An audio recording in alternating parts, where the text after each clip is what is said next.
저는 세포 유전자 치료제 비임상 그리고 임상시험을 심사를 담당하고 있는 이소영 주무관입니다. 오늘은 세포 유전자 치료제 비임상 시험 고려사항에 대해서 말씀드리고자 합니다.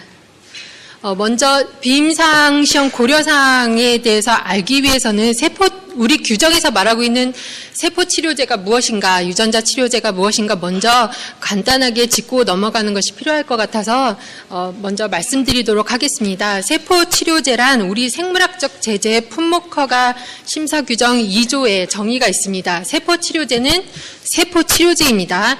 자가 세포일 수도 있고 다른 사람으로부터 추출한 세포일 수도 있고 이종 세포일 수도 있는데 배양 증식하거나 어떤 방법으로 조작해서 제조한 의약품을 말합니다.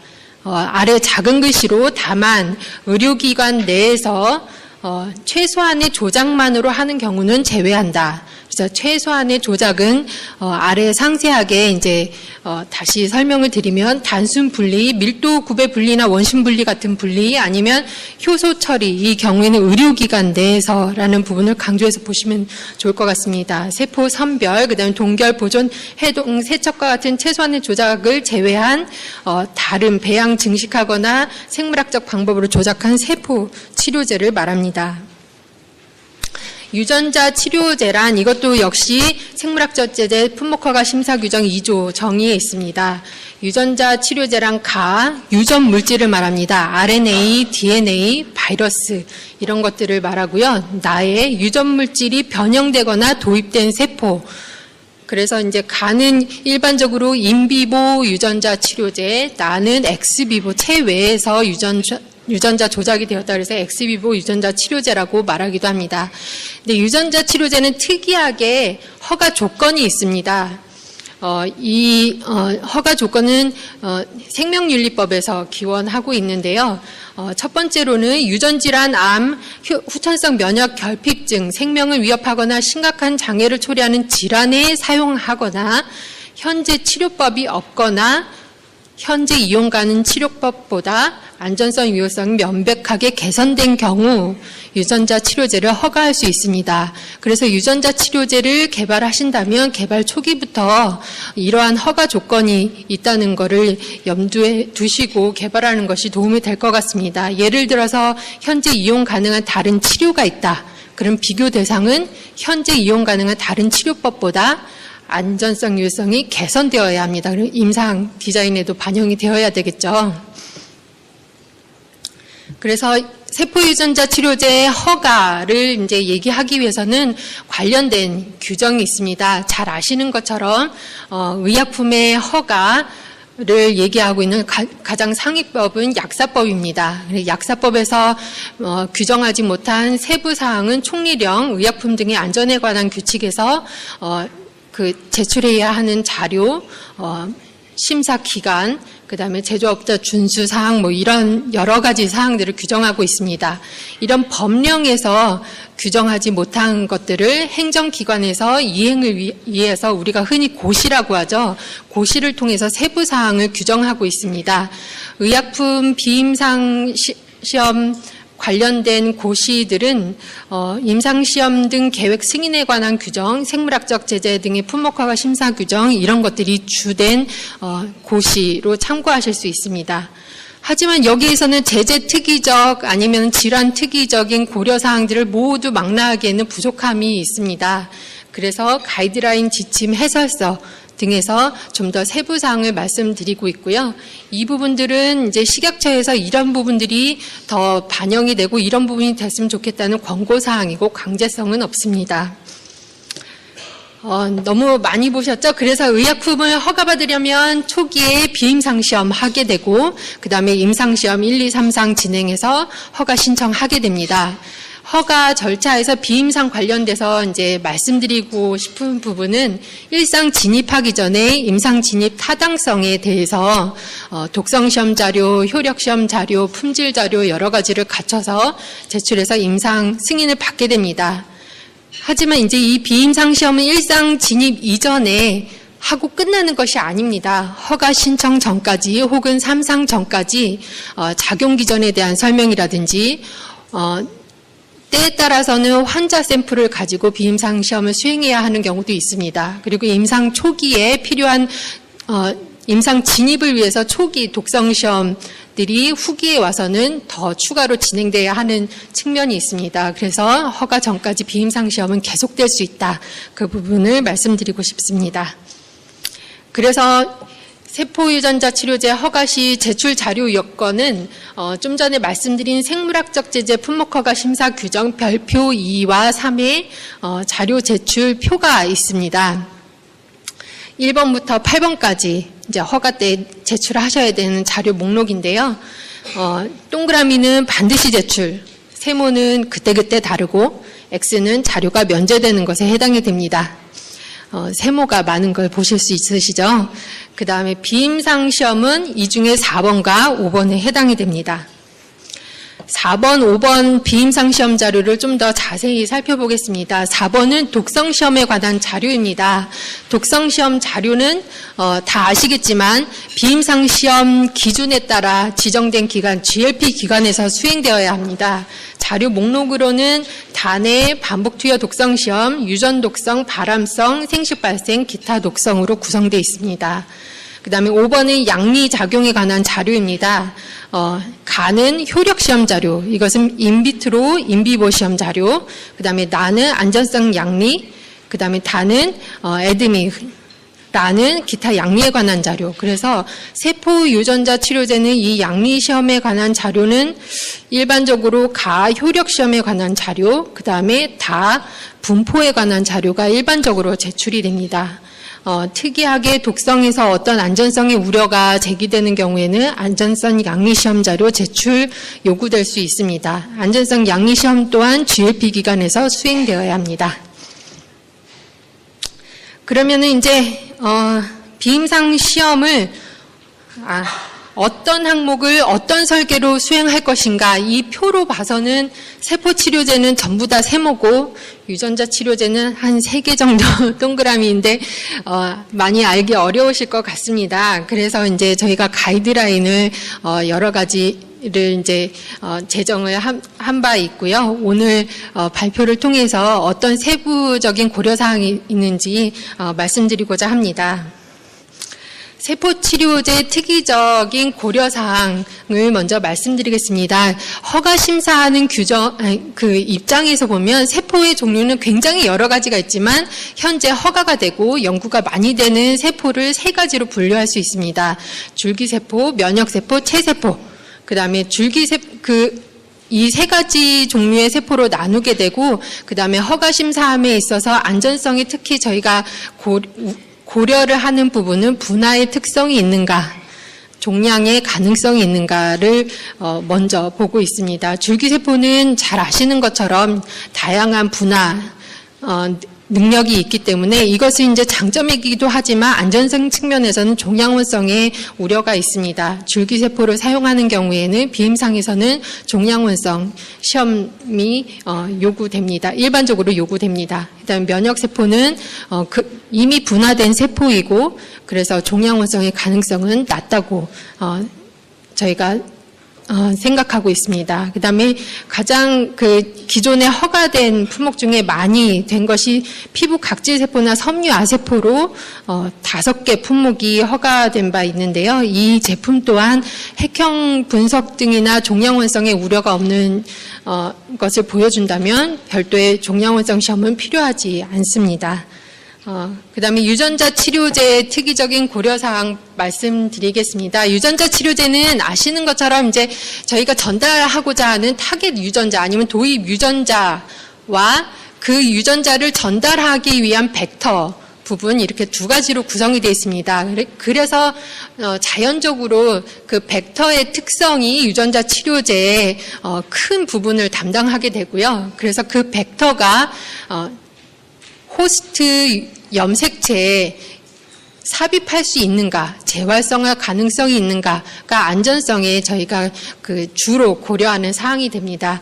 지금 많이 사용하는 벡터들이 지금 자료에 보여드리는 거고요. 이 중에 이제 잘 아시겠지만 AAV나 레트로바이러스나 렌티바이러스의 경우 삽입 경향이 있고, 이때는 비임상 시험 독성 자료 중에 아까 말씀드린 유전 독성 시험의 대상이 되고, 유전 독성에서 그 인서션 된 부분이 온코진과 관련이 되고 종양원성의 가능이 있다. 그러면은 종양원성 시험까지 고려할 수 있습니다. 그래서 이제 많이 머릿속이 그래서 어떻게 해야 하는지 복잡하실 수 있는데요. 그래서 좀 정리를 해봤는데 이게 법칙은 아닙니다. 일반적으로 이렇게 되었다는 것이지 제품의 계획에 제품의 특징에 따라서 요구되는 제출 자료는 달라질 수 있습니다. 줄기세포는 일단 효력, 분포시험 자료 필요하고요. 분포시험 자료에서 생식기간에 분포하지 않으면 생식발생 독성시험은 별도로 요구되지 않습니다. 독성시험 자료는 단회 반복 투여 독성시험 필요하고요. 좀 전에 말씀드린 대로 종양원성 시험 자료 제출하셔야 됩니다. 그 외 나머지 그 면역세포나 체세포 같은 경우에는 효력 분포시험, 독성시험으로는 단회 반복 투여 독성시험이 일반적으로 요구되고, 투여 방법에 따라서 국소 독성 자료나 그 정도 추가로 요구될 수도 있습니다. 유전자 치료제는 좀 전에 그 제출 자료 표에서 보신 것처럼 효력 분포 단회 반복 독성 시험 자료는 동그라미입니다. 반드시 제출하셔야 하고요. 벡터의 특성, 유전자 치료제의 특성에 따라서 추가적으로 발암성, 유전 독성, 생식 발생, 기타 독성 자료가 추가로 필요할 수 있습니다. 그러면은 각각 독성 시험별로 어떤 사항들을 고려해야 하는지 말씀드리고자 합니다.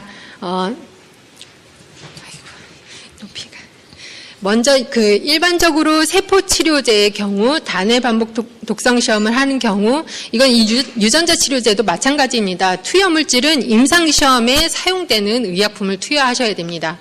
투여 경로, 임상 적용 경로, 투여 용량은 임상 투여 용량의 적절한 안전력 고려해서 저중고 용량 권고하고 있습니다. 동물종은 적절한 동물종 한 종 이상, 암수 10마리 이상, 관찰 기간은 임상시험용 의약품의 분포나 지속성을 종합적으로 고려해서 관찰 기간을 설정해야 합니다.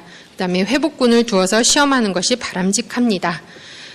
단회 반복 독성 시험 수행할 때 유전자 치료제 특이적으로 좀 더 고려할 사항들이 있습니다. 유전자 치료제는 좀 전에 말씀드린 대로 벡터와 도입 유전자로 크게 볼 수 있습니다. 만약에 예를 들어서 이제 해외에 허가된 제품 중에서 지금 허가가 취소되긴 했지만 글라이베라 AAV를 사용했습니다. AAV를 사용한 경우 AAV가 감염하고 복제할 수 있는 동물종을 선택해야 합니다. AAV는 여러 동물종에서 그 허용성, 복제 가능성이 알려져 있기 때문에 생쥐, 와일드타입 생쥐에서 그 독성 시험을 수행했습니다. 글라이베라 같은 경우에는 리포프로테인 라이페이즈가 휴먼 폼이 마우스 폼과 92% 호몰로지가 있고, 휴먼 폼이 마우스에서도 생물학적 반응을 보이기 때문에 별도로 다른 고려 없이 생쥐에서 그 글라이베라를 가지고 독성 시험을 수행했습니다. 하지만 만약에 GM-CSF를 도입 유전자로 사용하였다. 그런 경우에는 휴먼 폼이 마우스에서는 양리적 반응을 가지지 않습니다. 이런 경우에는 도입 유전자에 대한 독성을 볼 수 없기 때문에 그 GM-CSF를 사용한 해외 사례 임라이직의 경우에는 휴먼 폼의 GM-CSF와 마우스 폼의 GM-CSF를 독성 시험에서 그 별도의 군을 두어서 독성 시험을 한 사례를 볼 수 있습니다. 그 다음에 독성 시험 수행하실 때 임상시험용 의약품의 잔존 기간, 그 다음에 면역 반응 이런 것들을 종합적으로 고려하셔서 적절한 평가 지표 설정해서 수행하셔야 됩니다. 그 다음 유전 독성 시험입니다. 유전 독성 시험은 사람 염색체에 변이를 일으킬 가능성이 있는가, DNA 염색체와 직접 작용할 가능성이 있는가가 이 시험 수행 여부를 결정하게 됩니다. 그래서 세포 치료제는 이 독성 시험 적용 대상은 아닙니다. 유전자 치료제가 적용 대상이 되고요. 주로 염색체의 삽입 가능성이 있는 경우에는 수행하셔야 됩니다. 그리고 일부 플라스미드 DNA가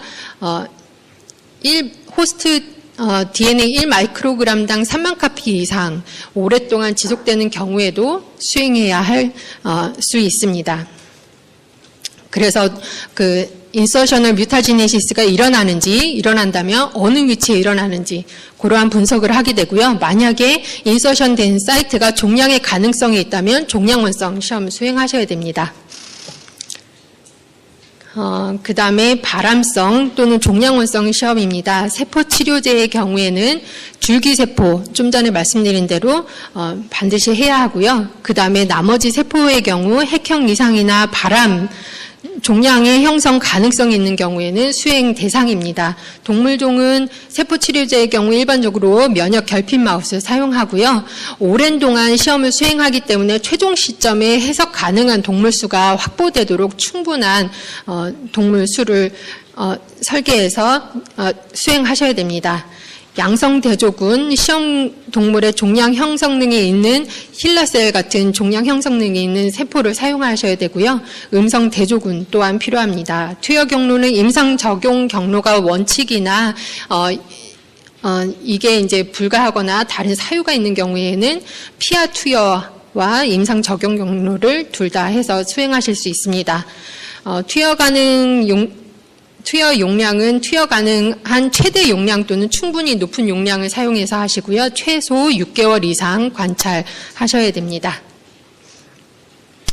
유전자 치료제의 경우에는요, 좀 전에 말씀드린 대로 이거는 유전 독성과 굉장히 큰 연관성이 있습니다. 유전 독성에서 삽입된 부분이 종양원성의 가능성이 있다. 그런 경우에는 인비보 종양원성 시험 수행하셔야 됩니다. 또한 도입된 유전자가 종양원성의 가능성이 있다. 이런 경우에도 종양원성에 대해서 고려할 수 있습니다. 그 다음 생식 발생 독성 시험 말씀드리겠습니다. 대상은 분포 시험에서 생식선이나 생식기관에 임상시험용 의약품이 분포하거나 독성에서 생식기관에 대한 어떤 독성이 발현되는 경우에 수행할 수 있습니다.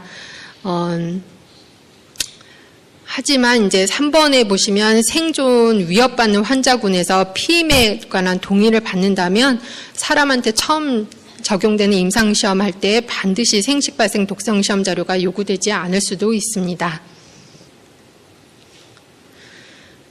그 다음 이제 독성 시험은 이제 말씀을 다 드렸고요. 그 다음에 양리시험 중에 분포시험 말씀드리겠습니다. 세포치료제의 경우, 이 경우도 마찬가지로 저희가 권고드리는 건 투여하는 물질은 임상시험용 의약품입니다. 임상 적용 경로로 투여하는 것이 원칙이고요. 그 다음에 동물종은 분포하는 경향이 질환과 정상 모델에서 다를 수 있기 때문에 가능하다면 질환 손상 모델에서 투여하는 것을 권장하고 있습니다. 투여 용량은 임상 투여 횟수를 반영한 투여 가능 최대 용량 또는 임상 사용 예정 용량에서 약간의 마진을 둔 용량 사용하시는 걸 권고드리고요.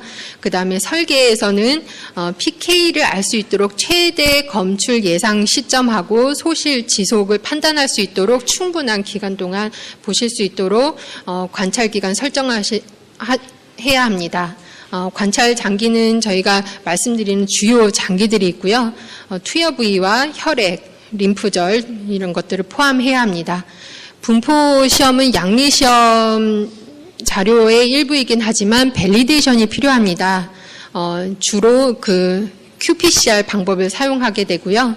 직선성, 정화성, 정밀성, 특이성, 검출 한계, 정량 한계를 구하셔야 되고, 그 다음에 분포 시험 특히 유전자 치료제의 경우에는 뒤에서 말씀드리겠지만 검출 한계에 대해서 어느 정도 이상의 검출 한계를 가진 시험법을 가지고 분포 시험을 수행하셔야 됩니다. 유전자 치료제는 이제 좀 전에 말씀드린 대로 바이러스나 이런 것들을 사용하시는 경우에 쉐딩이 일어날 수 있습니다. 우리 규정에서 말하는 그 쉐딩이라는 것은 분비물, 배설물을 통해서 유전자 벡터가 외부로 이렇게 나가서 전파되는 것을 의미하게 되는데요. 주로 항암 바이러스를 사용하는 경우에 쉐딩 분포 시험에서 평가하셔야 됩니다. 그 다음에 유전자 치료제뿐 아니라 유전자 치료제에 도입된 유전자의 산물, 프로덕트 또한 어떻게 분포하는지 같이 평가하셔야 됩니다. 검출 한계 또한 중요한데요. 치료용 DNA 백신의 경우에는 호스트 DNA 1마이크로그램당 100카피 이상 검출할 수 있는 검출 한계, 그다음에 그 외 유전자 치료제는 50카피의 검출 한계 설정될 수 있도록 권장하고 있습니다. 그다음에 효력 시험 자료, 이 부분은 이제 임상적 효과, 생물학적 효과, 작용 기전 뒷받침하는 자료의 근거가 될 수 있어야 합니다. 인비보, 인비트로 시험 수행하셔야 되고요. 그러기 위해서 적절한 동물종 사용해야 합니다. 그래서 최적 용량이나 최적의 경로, 그다음에 최적의 투여 일정을 확인할 수 있도록 효력시험 디자인을 해서 수행해야 합니다. 그러면은 이제 기존에 다른 나라에서 허가가 됐고 정보가 공개된 의약품들의 사례를 보고 비임상 시험을 어떻게 했는지 잠깐 사례 한 3가지 정도 살펴보고 마무리 짓도록 하겠습니다. 이거는 이제 EMA에서 최초로 허가된 유전자 치료제 글라이베라입니다. AAV1을 벡터로 사용했고 여기서 사용한 유전자는 리포프로테인 라이페이즈를 도입한 유전자 치료제입니다. 근육에다가 단에 투여했습니다. 그래서 LPL이 없는 환자에다가 투여해서 그 LPL의 기능을 보상하고자 하는 그런 작용 기전을 가진 유전자 치료제입니다.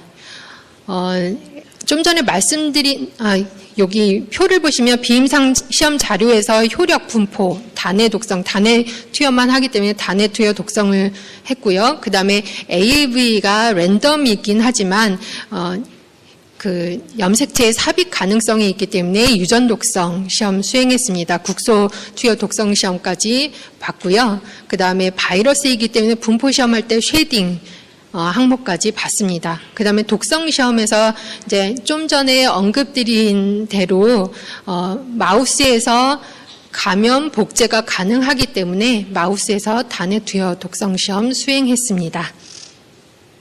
그 다음 사례는 임라이직입니다. 지금 이제 임상시험도 많이 진행되고 있고 그런 의약품인데요. 헐피스 HSV1을 벡터로 하고 여기에 도입된 유전자는 휴먼 GM-CSF입니다.